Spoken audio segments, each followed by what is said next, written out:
The summer solstice is the great pinnacle of the year, when the sun ascends to its highest position in the sky, bringing the time of most light. In ancient times, people across much of the world celebrated summer solstice and aligned some of their greatest ancient sites to it, including Stonehenge, the Great Pyramids and Sphinx, Stenar, Serpent Mound, and a set of 15 statues on Easter Island, including the heaviest ever erected, just to name a few. Many thousands still celebrate the summer solstice based on their ancient traditions. It's the most celebrated time of year by practitioners of pre-Christian religions across Europe, where it's often referred to as Midsummer. But what did the summer solstice really mean to ancient people? Why did they align their ancient sites to it? And does this ancient celebration still have any relevance for us now? To answer these questions, I'll explore sites and traditions of the summer solstice from different parts of the world, focusing on some of the most famous sacred places that are aligned to it, to reveal their symbolic meaning and the meaning the summer solstice held to their ancient builders. In doing so, I'll also show how these sites and the beliefs of their builders are connected, and with a legacy of a worldwide religion we call the ancient religion of the sun. Everything I discuss is found in more detail in the books my husband Mark and I have written, particularly Ancient Solstice, which is based on material we first published between 2011 and 2013. At the height of summer, everything in nature has reached its full potential, just as we can reach our full potential spiritually, so that the light of our consciousness shines at its greatest, just like the midsummer sun.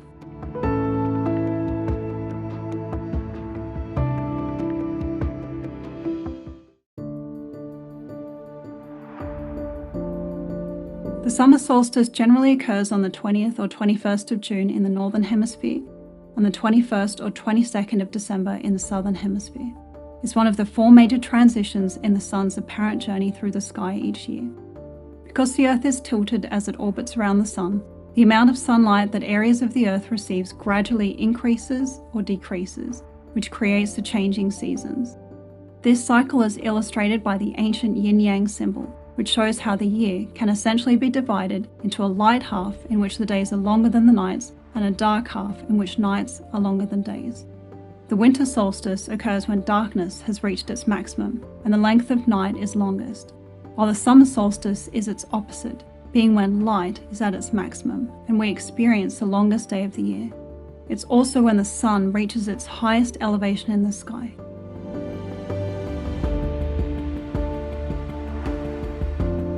What we find in ancient cultures all across the world is that they venerated the sun, often as the highest form of divinity, from the ancient Egyptians to the Aztecs and Maya of Central America, the Inca of South America, the mound builders of North America, the Hopi of southwestern North America, the Hittites of Anatolia, the Persians, the Sumerians of Mesopotamia, the ancient Germanic people, the Druids of Britain, and more. They built many of their sacred sites so that they aligned to the sun as it rose or set at the solstices and equinoxes. Many dismiss this as a primitive form of nature worship, based on the importance of agriculture.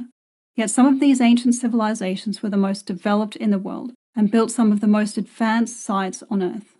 Piecing together some of the surviving records of these peoples, they tell us why they had venerated the sun. It was seen as the giver of life and the greatest physical manifestation of light. Because light was considered divine, the sun was seen as the expression of the divine light of the source, the spiritual sun, which was often referred to as the creator or God. For more about this, see my video, Why Ancient Pagans Worshipped the Sun. The sun was also often personified as a god, whose life events matched the progress of the sun throughout the year. These gods have been referred to by scholars as dying and rising gods, and the structure of their quest as the hero's journey. The lives of these heroes often followed a similar pattern, in which they were conceived by the divine, died after undergoing great trials, descended into the underworld, resurrected, and then ascended to heaven. These key events also often corresponded to the major transitions of the sun at the solstices and equinoxes, with their ascent to heaven occurring at the summer solstice, when the sun has ascended to its greatest height and power in the sky. We refer to this journey as a path of the spiritual sun. My husband identified it in his sacred sun path theory. This knowledge formed the basis of the ancient religion of the sun and its mystery schools of initiation. The consciousness or spiritual part of every living thing was seen as being of the same light as the source. In ancient traditions, our consciousness or soul was just a small part of the great light of our being, which had come from the source. The higher being of each person was known as the Ark in ancient Egypt, the Fravashi in Zoroastrianism, and Atman in Hinduism. Our soul was described as coming down into the material world in order to learn, but its ultimate aim was to reunite with its higher being and return to the source. The sun god was used in ancient religions and mystery schools to represent an aspect of this higher being we call the spiritual sun, and the events in the life of the sun god encoded the path that led to the reunification with one's higher being and to immortality, heaven, and the source, a state of greatest or enlightened consciousness, which was represented in nature by the summer solstice. Many ancient traditions of the summer solstice survive or are being revived today. It's celebrated by those who follow pre-Christian religions across Europe, such as in Greece, Italy, Germany, Britain, Lithuania, Sweden, Poland, Ukraine, and Russia. Midsummer is also a popular cultural holiday in Europe. In Sweden, for example, it's celebrated as much as Christmas is. One of the largest single celebrations is held at Stonehenge, where in 2023, 8,000 people gathered to witness its alignment to the summer solstice sunrise, while over 150,000 tuned in to watch it live streamed online. These traditions are actually all connected, being derived from a more ancient Indo-European source that was known to have followed a religion centered around the sun. This is why they all retain traces of sun worship. Summer solstice is also celebrated by the Yakut people of Siberia, who live in one of the coldest places on Earth, as their largest festival of the year. They perform round dances as a form of worship to the sun, and similar round sun dances are part of European summer solstice traditions. The summer solstice is also celebrated by Native Americans across North and South America, like at Chaco Canyon in New Mexico and Serpent Mound in Ohio, which are ancient sites in the United States aligned to the summer solstice. Remnants of ancient summer solstice celebrations also survive in Iran and China, where they have become non-religious cultural holidays. One of the main features of European summer solstice celebrations is a maypole. In ancient times, trees were used, but now poles are used instead, which are often made from a tree trunk topped by a circular wreath of flowers. This symbol is very ancient and tells us something about the spiritual meaning of the summer solstice, as a maypole encodes a very ancient and widespread view of the cosmos. It represents a cosmic axis that is believed to connect the different realms of creation together. These realms consist of our physical reality in which we live, a non-physical realm located below the surface of the earth, known as the underworld or hell, and a non-physical realm located above the earth, known as heaven. At the very top of heaven is the source of all life, seen as the sun, which is sometimes why a symbol of the sun, like a solar cross or sun wheel, can top a pagan European pillar or maypole. This cosmic axis was often also symbolized by a tree, known as a world tree, with its roots stretching down into the underworld, its branches reaching up into heaven, and its trunk connecting the different worlds together. This symbol of the tree, connecting all the realms of the cosmos together, can be found in numerous traditions across the world that derive from or were influenced by the religion of the sun in some way. This axis was understood as operating at different levels, according to the ancient principle, as above, so below. On a more terrestrial level, it was the axis of the Earth that points toward the northern circumpolar stars, which were viewed in these traditions as a location of heaven, being that region of the stars that never sets below the horizon in the northern hemisphere. The ring topping the maypole may symbolize the sun, the rotation of the Earth around the sun, or the apparent circling motion of the stars in the sky around the north celestial pole. On an individual level, the axis was synonymous with the spine of the human body. Slavic summer solstice festivals celebrated the union of water and fire and the marriage of earth and heaven, earth and water being synonymous with the feminine and represented by a mother goddess, and the sky and fire being synonymous with the masculine and represented by a father god. This alludes to the ancient spiritual meaning of the summer solstice as a time when the earthly human is fully joined with the divinity of heaven, spiritually completing the symbol of the world tree and cosmic axis within themselves.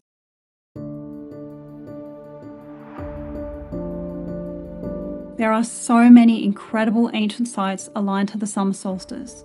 I'll quickly run through a list of some of them, and then focus on a few of the most spectacular to explore their symbolic meaning. According to mainstream archaeology, the oldest is found at Lascaux in France, where caves that align to the summer solstice sunset were painted by Ice Age Europeans around 17,300 years ago. The Great Pyramids and Sphinx align to summer solstice.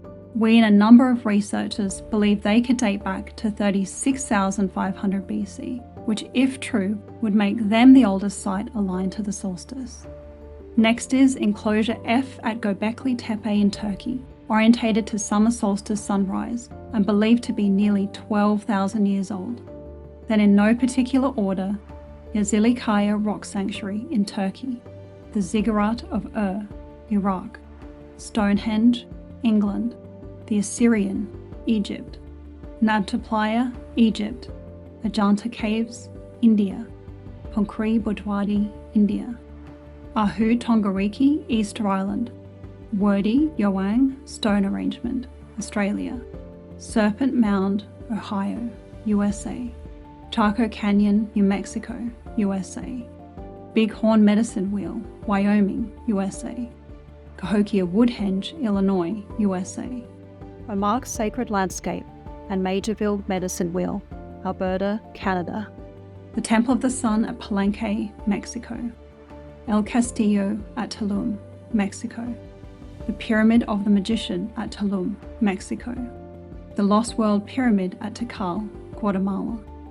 the Way of Viracocha, Bolivia and Peru, Chunquillo Solar Observatory and Temple, Peru, Extensteine, Germany, Bryn Kethly Thu, Wales, Callanish 1, Scotland, Grange Stone Circle at Lochar, Ireland, Ales Stenar, Sweden, the Dolmen of Menga, Spain, Manadra, Malta, Lipinski Vir Settlement, Serbia, Bazovgrad Megalithic Structure, Bulgaria, Harmankaya Observatory, Bulgaria, Kokino Megalithic Observatory and Sacred Site, Macedonia, Oyu Stone Circles, Japan, Gilgal Raphaim, the Golan Heights, the Megalithic Wall of Lixus, Morocco, Pyramids on Pico Island, the Azores, Portugal, Step Pyramids, Mauritius, and Pyramids in Tenerife, Canary Islands. Some of these sites share similarities, particularly pyramids, which are found across different parts of the world. Almost all of these sites are known to have served religious purposes, and so it's clear that the summer solstice had an important spiritual meaning beyond the simple tracking of time and agriculture. I now explore a number of sites in more detail where the spiritual meaning of the summer solstice to its builders is still decipherable. First, we travel to the ancient standing stone circle of Stonehenge in England. Stonehenge is perhaps the most famous site in the world known to align to the solstice. It aligns to both the summer and winter solstices, though its alignment to the summer solstice is most prominent. I'll first talk about its summer solstice alignments, as there is more than one, and then talk about what I think the design of Stonehenge means, and therefore what it tells us about what the summer solstice meant to its builders. At dawn, on the summer solstice, the sun rises along the middle of the avenue that leads to Stonehenge and shines into the centre of its large stone circle. This avenue was once flanked by a pair of tall, upright stones as well as pillars, giving the impression of the sun shining down a corridor into the circle. Today, only one of the large upright stones remains, which is called the heel stone. In 2013, archaeologists discovered the likely reason why the site of Stonehenge was selected as a sacred place. Excavations revealed that two natural ridges at the site, formed during the Ice Age, point to the winter solstice sunset in one direction and the summer solstice sunrise in another. Ancient people are thought to have noticed this natural alignment and made it a site of religious significance. These ridges frame the first approximately 250 metres of the avenue that leads from the entrance of the circle, indicating they were purposefully incorporated into the site. Archaeologists writing about the discovery suggested that ancient people saw this landform as creating a meeting point between heaven and earth, which is indeed relevant to the meaning of Stonehenge, as I'll discuss shortly. Nearby Stonehenge is the Stonehenge Cursus, which is an area of earthen ditches and banks around 3 kilometres long and between 100 to 150 metres wide. At its eastern and western ends, there are large pits, which when viewed from the Hillstone align to the summer solstice sunrise and sunset. According to scholars such as Professor Gaffney and Dr. Henry Chapman, the cursus was probably used for ceremonial processions on the summer solstice, in which pilgrims would have walked from the eastern pit starting at sunrise to reach the western pit at sunset. A carved-out notch in one of the sarsen stones of Stonehenge also marks both the winter solstice sunrise and summer solstice sunset. A Bronze Age burial near Stonehenge was found with what is one of the most incredible ancient gold artefacts in Britain, called the Bush Barrow Lozenge. It has an intricate, precise geometric design, and its angles point toward the solstices and equinoxes at the latitude of Stonehenge. Another ancient site called Darrington Walls lies 2 miles northeast of Stonehenge. It was an enormous timber circle aligned to the winter solstice sunrise and had a paved avenue leading to the River Avon aligned to the summer solstice sunset. It's believed Darrington Walls was used in conjunction with Stonehenge as part of religious activities on both solstices. The ancient stone circle of Gors Vorwer in Wales is also connected to Stonehenge, as it's located in the foothills of the Preseli Mountains, where the bluestones used in the construction of Stonehenge were quarried. It too is aligned to the summer solstice, as a pair of outlying standing stones set 134 metres away from the circle act like a doorway through which the sun rises on this day. There is evidence that some of the bluestones were first used in a circle in the Preseli Mountains called Warn Mound, where they stood for a couple hundred years before being dismantled and used at Stonehenge. Like Stonehenge, Warn Mound had been aligned to summer solstice sunrise. Evidence shows that Stonehenge has been a sacred place of the British peoples for thousands of years, starting as far back as 8000 BC. For periods in its history, it was perhaps the most important religious site in Britain, as there is evidence that thousands of people from across Britain gathered there in ancient times for solstice celebrations. It was even a site of religious pilgrimage for ancient peoples from other parts of Europe. Burials analysed from Stonehenge reveal that people from as far as Germany and the Mediterranean travelled to Stonehenge, one wearing amber beads from the Baltic coast. It became a massive burial place. Stonehenge is the site of the largest known late Neolithic cemetery and is surrounded by the greatest concentration of round barrow burials in the whole of Britain. Clearly, the summer solstice was central to the purpose of Stonehenge. But why?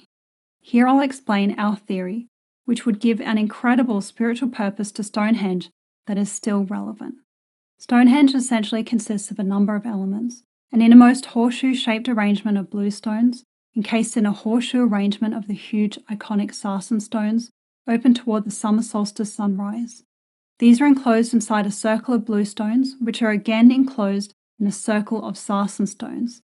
This entire arrangement of standing stones is itself enclosed within a circular earthen ditch and embankment, with its main opening leading to an avenue that aligns to the summer solstice sunrise and continues all the way to the nearby River Avon. Remarkably, the researcher Randall Carlson discovered that the horseshoe of bluestones mathematically encodes the radius of the Earth, the circle of bluestones encodes the diameter of Earth, and the outer circle of sarsen stones encodes the radius of the Moon, essentially making the standing stone circle a symbol of planet Earth with its surrounding celestial or astral world represented by the Moon. So what about the avenue? This is where it gets really intriguing. Many ancient sites in Europe share the same design elements as Stonehenge, as do the pyramids in Egypt. They typically have an inner circle or chamber, which is accessed by a passageway or avenue. In Europe, this was typically aligned to the sun at a solstice or equinox, and in Egypt to the northern circumpolar stars. In Europe, these chambers were enclosed inside mounds of earth, and in Egypt, inside pyramids. In Europe, these mounds symbolize the earth, which was synonymous with the womb of a great Mother Earth goddess, as were the pyramids of Egypt.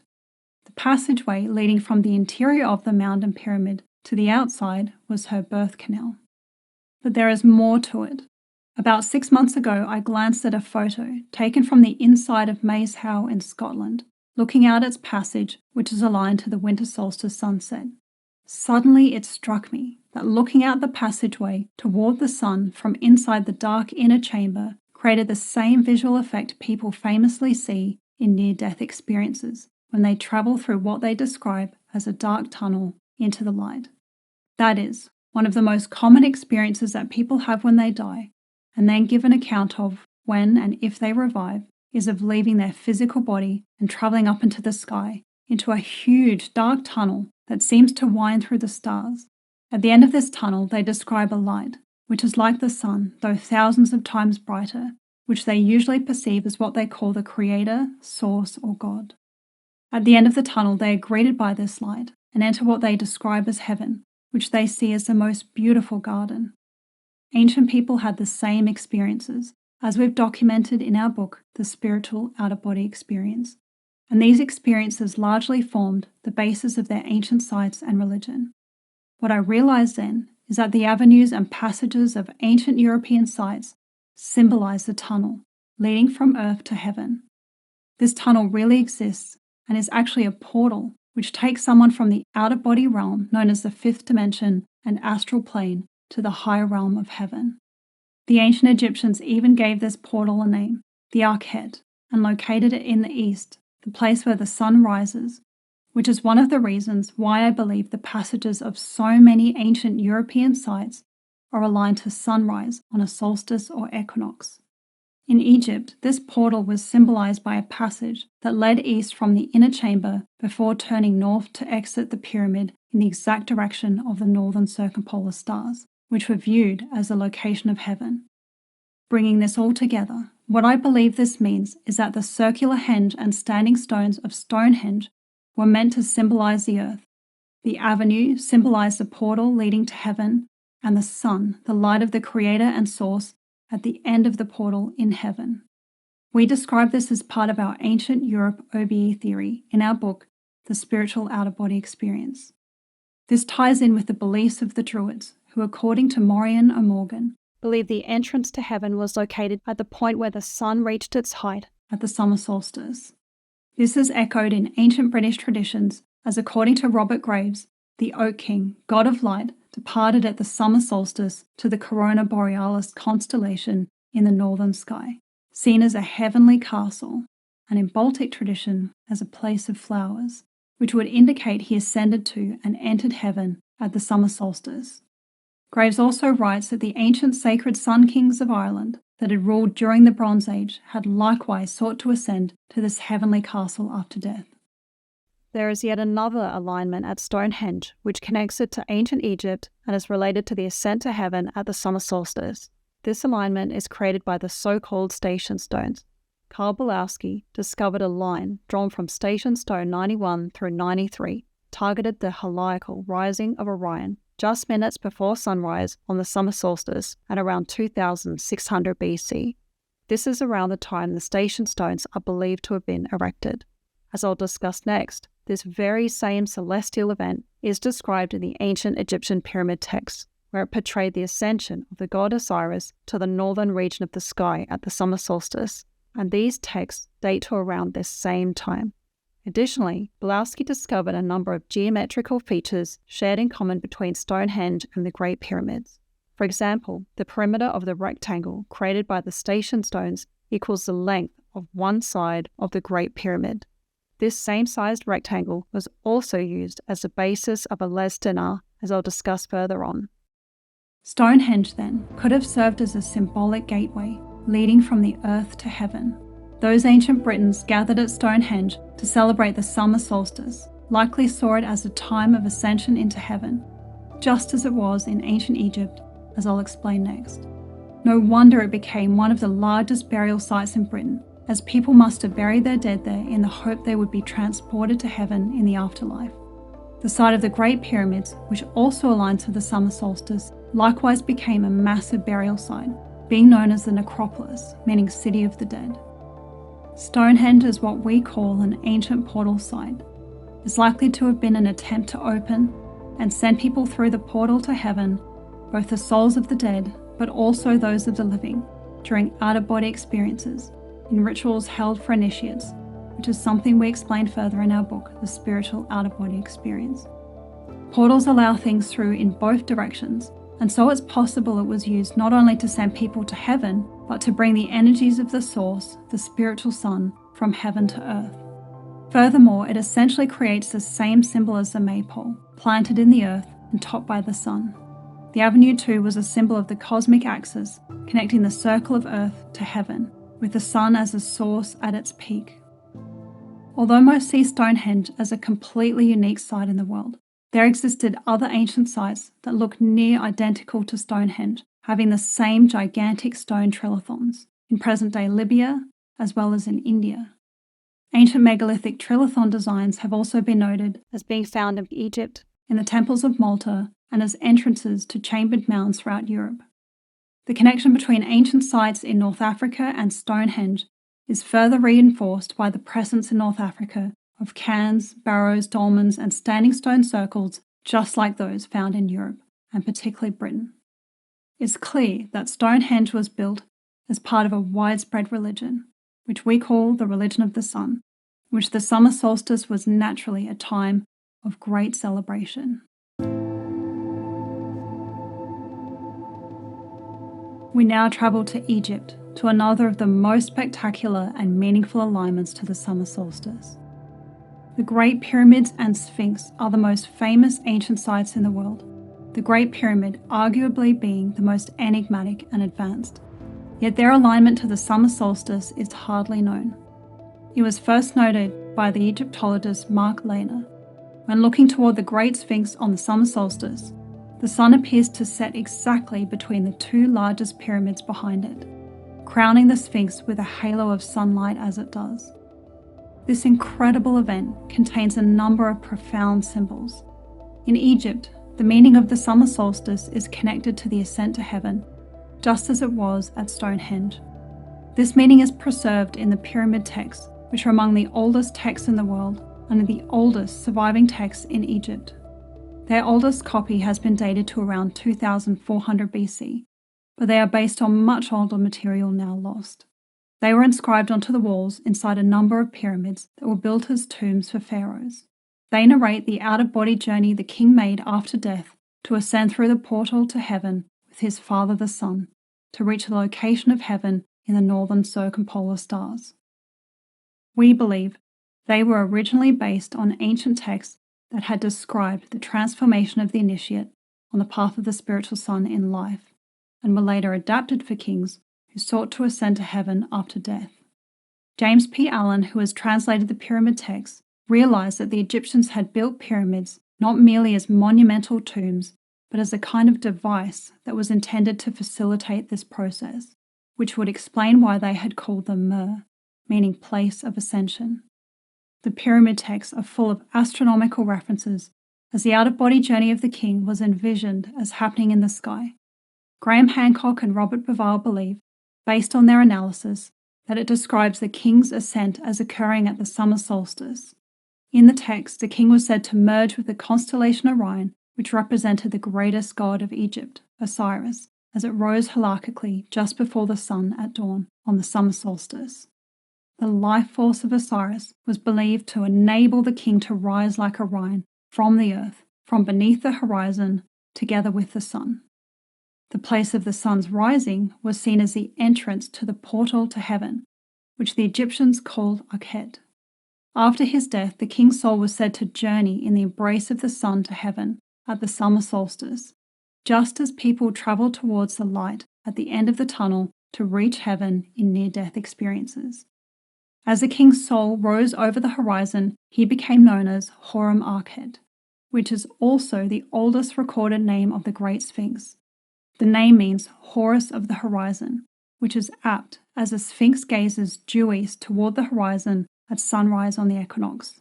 In other words, at the Akhet, the location of the portal to heaven. Horus was the son of Osiris and could be portrayed as a sun god.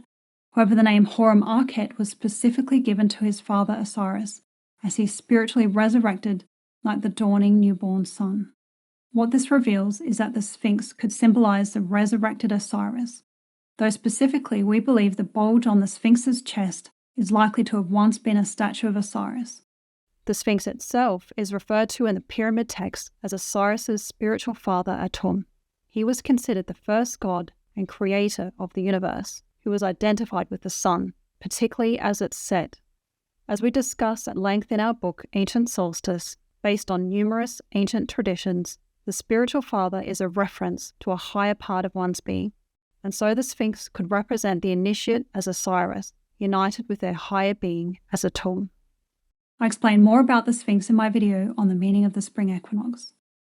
The summer solstice alignment at the Great Pyramids further reinforces this view. At the summer solstice, the setting sun behind the head of the Sphinx creates a halo.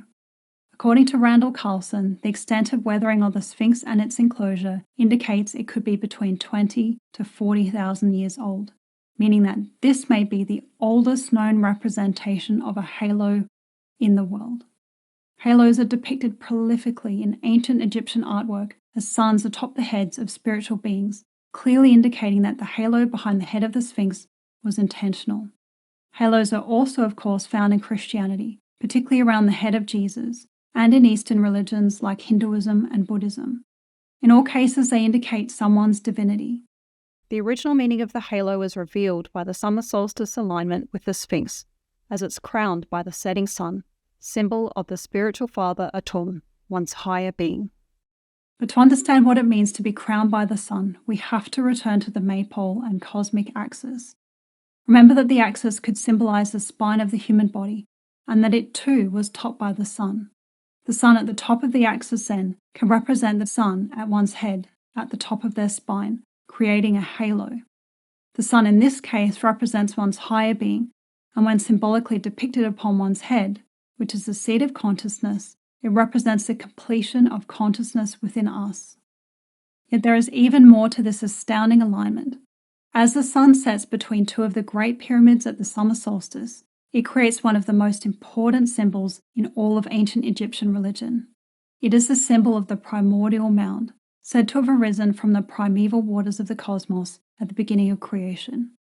It could be represented by a single mound, shaped like a pyramid, or by a mound of earth divided in two halves, creating two mountains, or in this case, two pyramids. At the beginning of creation, the sun as Atum was said to have arisen to take its throne upon this mound. In the case of a single pyramid, this was at its peak, but in the case of two, it was then between them. I discuss the meaning of this concept in depth in my video on the spiritual meaning of the winter solstice. I show how this symbol was created at Karnak Temple Complex in Egypt, where the winter solstice sun rises between the two walls either side of the temple's entrance, representing the two mountains, enacting the first moment of creation, when all things emerge from the source. However, at the Great Pyramids, at the summer solstice, at the opposite end of the year, we find the reverse, so that rather than rising from between the mountains, the sun is setting. This signaled to us that the builders of the Great Pyramids wanted to illustrate the opposite of the beginning of creation, that is, its completion. At the winter solstice, the darkness is at its greatest, but from this point onward, the sun and its light will increase, echoing the dawning of first light at the beginning of creation. Conversely, at the summer solstice, the light is at its greatest, signaling the completion of the sun's journey before darkness increases and the beginning of a new cycle. We call this completion the return to source. On an inner spiritual level, it's when someone has completed the process of creation within themselves, so that they now return to the light of their being. The name Atum is thought to mean something like complete one. He was said to have originated creation, but also to complete it, returning everything back to the source to begin a new cycle, just as occurs at the summer solstice. In the ancient Egyptian coffin text, it was said that when this happened, only he and Osiris would remain. We think the Great Sphinx, with its head crowned by a halo of the sun, symbolized someone who had attained this enlightened state. specifically Osiris, who in ancient Egyptian tradition was remembered as the first to have attained it, and whose life was used to encode the path that led to it. The various parts of the Great Pyramids, with their solar and stellar alignments, symbolize the different stages on this path to enlightenment, which we call the path of the spiritual sun. We move next to the ancient megalithic site of Stenar in Sweden, and to the phenomenon of sun ships. It's a large arrangement of standing stones in the shape of a ship, 220 feet or 69 meters long. On the summer solstice, the sun sets directly in line with its prow.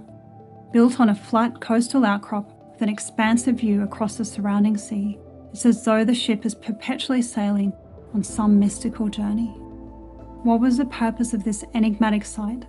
There are many clues in the region, but also connections found as far afield as Egypt, which help unlock the answer. Stenar is not entirely unique, as there are numerous other ancient stone ships found mostly in Scandinavia, where there are over 1,000 of them, but they are also found in northern Germany and the Baltic states. These stone ships sometimes appear alone, but can also be found in clusters. Like Stenar, some have solar alignments, such as Stenar, just 15 kilometers away, which is also aligned to summer solstice sunset. They are known to have been used as grave markers, as burials have often been found in the smaller size ships, revealing they were associated with the afterlife.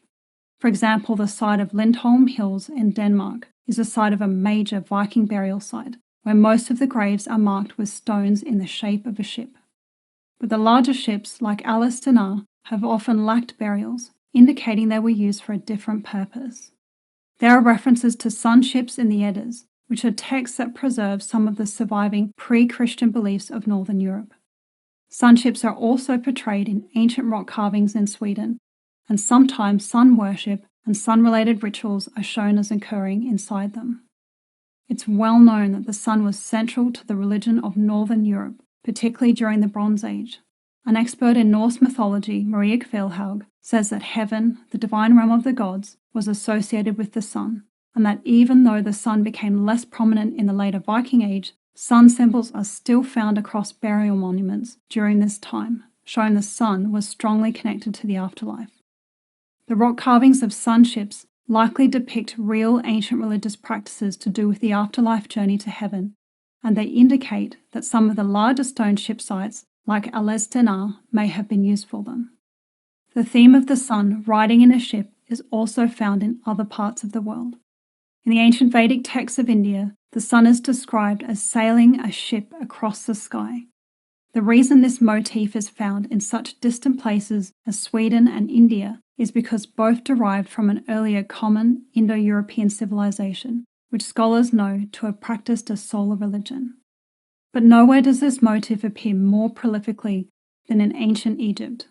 There the sun god Ra was illustrated time and again, sailing through the sky on his boat.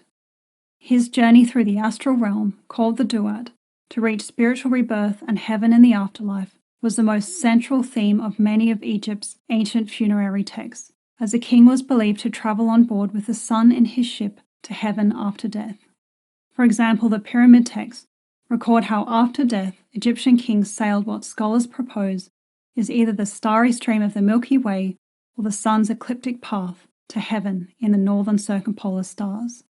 It's believed kings used real ships to sail the nearby River Nile as a symbol of this sky river during religious processions. Interestingly, Stonehenge is connected to the nearby River Avon by its avenue, and it too was believed to have been sailed by boats as part of religious processions at the summer solstice. And so here we have a remarkable connection, as both in Egypt and in Northern Europe, ships were related to the afterlife. Both Viking and Egyptian kings could be buried with ships to equip them for their journey in the afterlife. Additionally, as we've already seen, in Egypt and also at Stonehenge, the summer solstice was seen as a time of spiritual ascension to heaven after death. There are further connections between Stonehenge and Stenar, as highlighted in a paper by Nils Axel Morner and Bob G. Lind, in which they illustrate how both sites were built using the same basic geometry and using the megalithic yard as a standard of measure. They also highlight a number of archaeological finds that show there was trade and a movement of ideas between Sweden, Britain, and the Mediterranean during the Bronze Age. Ships, the afterlife, the sun, and summer solstice are all themes found at the Great Pyramids, Stonehenge, and Stenar, indicating they express the same underlying beliefs. And given the contacts between people in ancient times, perhaps it's not so surprising. Stenar is directed northwest in its journey toward the sun at midsummer. I propose it was sailing towards heaven, symbolically returning its passengers to the spiritual sun during rituals conducted within it. It's likely that the people who were found buried within stone ships were believed to sail out of their bodies after death with the sun, just as the kings of ancient Egypt were said to. A poem from Iceland dated to around 1200 AD, called the Song of the Sun, contains further clues to the meaning of Stenar, as it preserves remnants of pagan beliefs. It describes a man who at death sees a vision of the sun setting, which he describes as a glorious deity. Maria Kvilhaug realized that the Song of the Sun actually contains allusions to the ancient path of initiation that was central to Northern European religion and society, in which the candidate went through a death-like experience before resurrecting and attaining an illuminated state, symbolized by the sun.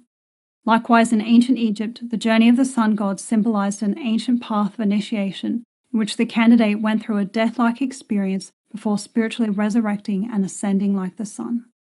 In both places, enlightenment was understood as something that happened, not after death, but in life. And in both places, kings had been expected to undergo these initiations. Stone ships, like Stenar, may therefore have been used for rituals to do with the path to heaven and enlightenment in life. I'll finish this discussion of sunships by reading from the translation of the pyramid text by Susan Bryn Morrow, which I think pairs beautifully with Stenar. As for the king, with adoration his mother rose him to shore. Let him have heaven, let his seat be the firmament, guide him on the paths of light. May he shine, seen as he comes out in the east, taking his place as a sailor. Let him take the rope that brings one to eternity, made fast for him. May his feet know the boat. May he reach the luminous horizon.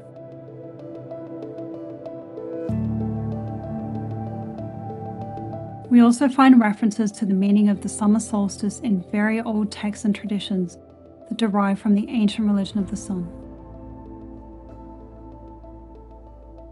Krishna, who is perhaps the most well-known Hindu god, says in the most famous Hindu text, Bhagavad Gita, that those enlightened sages who depart after death during the 6 months before the northern summer solstice take the bright path out of the world that leads to the supreme primeval abode, not needing to be born again, while those who depart during the 6 months before the winter solstice are reborn again on earth. This same idea is found in the Prashna Upanishad, one of the oldest Hindu texts, which describes the sun as a supreme source called the Lord of Love. Those who travel the northern path of the sun after death are said to reach his solar world, beyond the cycle of birth and death. Another ancient Hindu text describes the ascent of a king by this northern path to reach heaven. The path is said to emanate as a ray of light from the soul, connecting it to the sun, which is described as the source called Brahman. In Hindu texts, we again find the same theme we've explored at ancient sites, that the summer solstice was seen as a symbolic time of the ascent to heaven and to the source, which was identified with the sun. Clues to the ancient meaning of the summer solstice are also found in the religion of Mithraism that flourished in ancient Rome. In this religion, Mithras was a central deity who was represented by the sun. He was derived from the more ancient Indo-Iranian sun god Mithra. As many researchers have noted, the life of Mithras shares similarities with that of Jesus. Mithras is said to have been born on the 25th of December, around the time of winter solstice, and today, Zoroastrians from Iran still celebrate the birth of Mithra at the winter solstice. Like Jesus, the final event in the life of Mithras was his ascent to heaven. The ancient followers of Mithras prayed to the sun 3 times daily, likely at sunrise, noon, and sunset, with Sunday held as especially sacred. But archaeological remains indicate that the main religious celebration was held at the summer solstice. The religion of Mithras was based around a series of initiations which were meant to progressively lead the candidate, as historian Jacob Burckhardt states, from the earthly life into which they had fallen, back up to the light from which they issued. They believed that souls descended from heaven to life on earth by the gate of the summer solstice, as this is when darkness begins to increase, and that souls ascended back to their heavenly home in the realm of the sun by the gate of the winter solstice, as this is when the sun begins to increase again to return to its height at midsummer. The ancient text, the Mithras liturgy, which is believed to contain elements of the secretive rites of Mithras, asks that the initiate, who is born as a mortal, be given the power by Mithras to be spiritually reborn into immortality, so that they may ascend to heaven. Given the events of spiritual rebirth and ascent are key moments in the life of Mithras, it's likely that his life symbolically illustrated the path by which initiates attained spiritual immortality. Fundamentally, the mysteries of Mithras were meant to allow someone to ascend to heaven, not after death, but in life. Clearly, immortality, likened in the Mithras liturgy to rising with golden brightness, would have been associated with the sun at midsummer, when it shines in all its brilliance, which would explain why this was such an important day for the followers of Mithraism. As in Egypt, it was the sun god whose life symbolically illustrated the inward ascent to heaven, and it was by his power it was made possible. As mentioned earlier, on a deeper level, the sun god, whether as Mithras, Osiris, or Ra, represented someone's own higher being they could rejoin with. It is this higher part of consciousness that gives someone the power to be spiritually transformed and ascend to a higher spiritual level within themselves.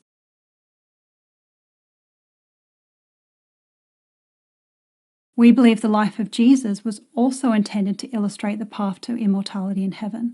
As I've mentioned, the events of his life share a number of similarities with that of Mithras, and the major events in the lives of both match the progress of the sun throughout the year. For example, both were born around the winter solstice. Jesus died and resurrected around the time of the spring equinox, and there are clues that a symbolic death and resurrection featured in the initiations of Mithras. Both Jesus and Mithras ascended to heaven, and there are indications their ascent was associated with the summer solstice.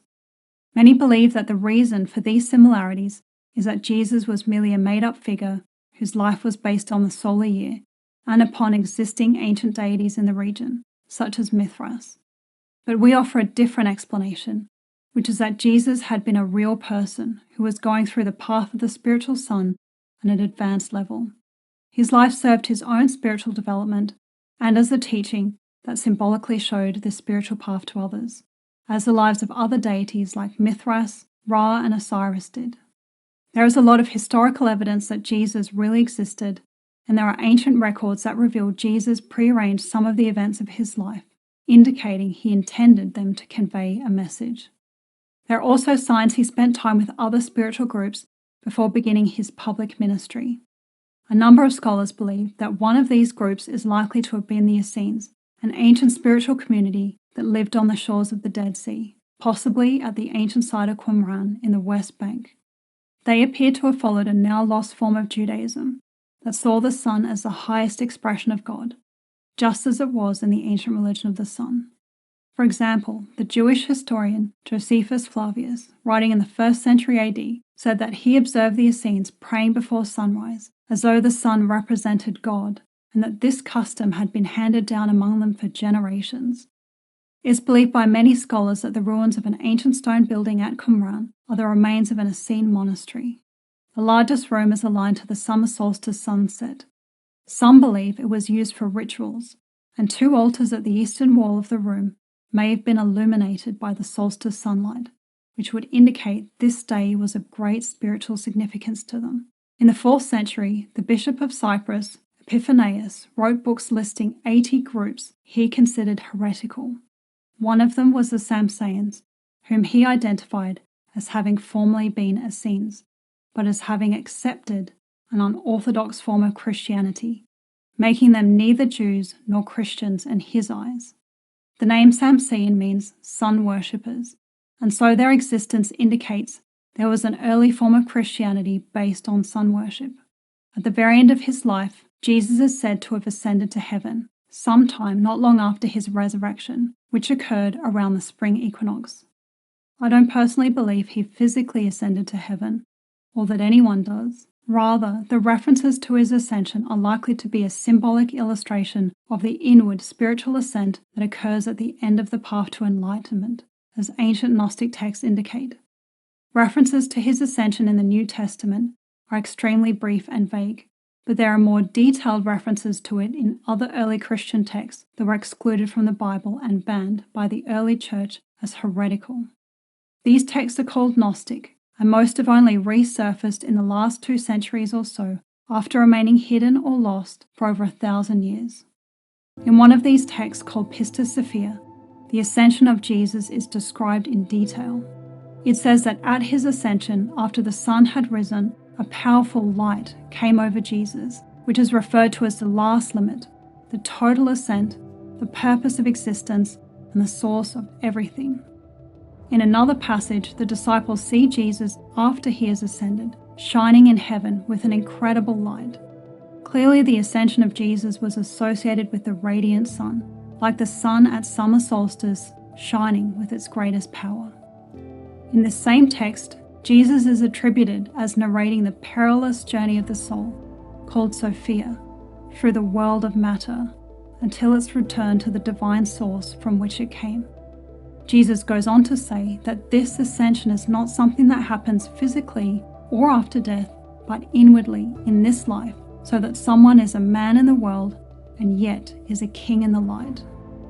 Some would argue that Gnostic texts represent later changes to Jesus' teaching, but this same perspective is found in the Gospel of Thomas, a collection of 114 sayings of Jesus that may have been contemporary to the canonical Gospels or even predate them. These sayings are recorded as being the secret teachings of Jesus, as opposed to the public teachings recorded in the canonical Gospels. Elaine Pagels, who is a professor of religion at Princeton University and an acclaimed author on ancient Gnostic texts, argues that these sayings represent a more advanced and profound teaching Jesus gave to his closest followers. Both his secret and public teaching, she says, may represent different aspects of the truth that were told to people at different levels of understanding. So, for example, she says that while in the canonical Gospels, heaven is described as an otherworldly place, in the Gospel of Thomas, Jesus describes the kingdom of the Heavenly Father not as a place, but as a state of transformed consciousness.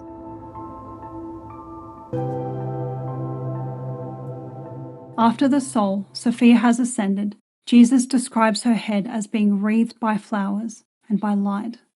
Wreaths of flowers are commonly worn during Midsummer celebrations in Europe. The author of the Old European Culture blog site has identified the flower wreath as representing the sun during spring and summer in Serbian folk tradition. On a deeper level, the Midsummer flower wreath is another form of the halo. As we've seen from ancient sites in Egypt, Britain, and Scandinavia, and from the ancient texts of Hinduism, the mysteries of Mithras, and the secret teachings of Jesus, the summer solstice was celebrated as a time of spiritual ascent, not only after death, but for those who attained enlightenment in life. The sun was viewed as the physical manifestation of the source and its divine light, which our higher being came from, and which each of us contain a small part of as consciousness. The lives of a number of ancient sun gods were used to show the path of return to one's higher being, which symbolically followed the annual path of the sun. This path begins after the summer solstice, when darkness begins to increase. It represents the descent of consciousness from its higher being in heaven into the realm of matter, where darkness exists. This is in order to learn and gain knowledge of itself as light, and eventually return to its higher being and the divine source from where it came. At the end of its journey, at most light at the summer solstice, darkness is no more, as it has served its purpose. The symbol of the Maypole, which represents the world tree and cosmic axis that unites heaven and earth, was also a symbol of a human being who has completed this journey and reconnected themselves to their own higher heavenly being within. The symbol of the sun at the top of the Maypole is the same as the halo and flower wreath. It represents the light of one's higher being. The head is the seat of consciousness. and so the halo upon the head represents consciousness, fully merged with its higher parts and made whole, shining with most light like the sun at midsummer. The one who completes the path of the spiritual sun then becomes a person in the world who is made king in the heavenly realms of light, crowned by the Spirit like the earth joined with the sun. And so completes the cycle of the sun and its journey each year, repeatedly imparting a sacred wisdom through creation to the individual sparks of consciousness that each contain creation's wondrous potential, which, like the seed that goes into the earth, can grow to magnificent full bloom at summer. As ancient people showed in their sacred sites, texts, and mysteries, the summer solstice was the time to celebrate our epic and incredible journey through life and creation, with all its darkness, back to the light.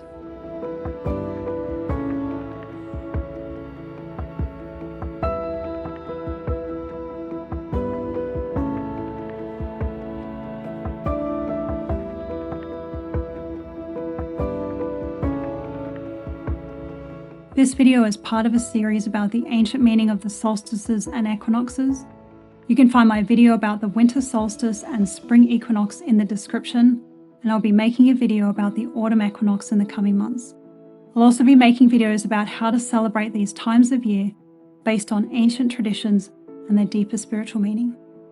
If you'd like to explore these topics in more detail, you can do so in our book, Ancient Solstice.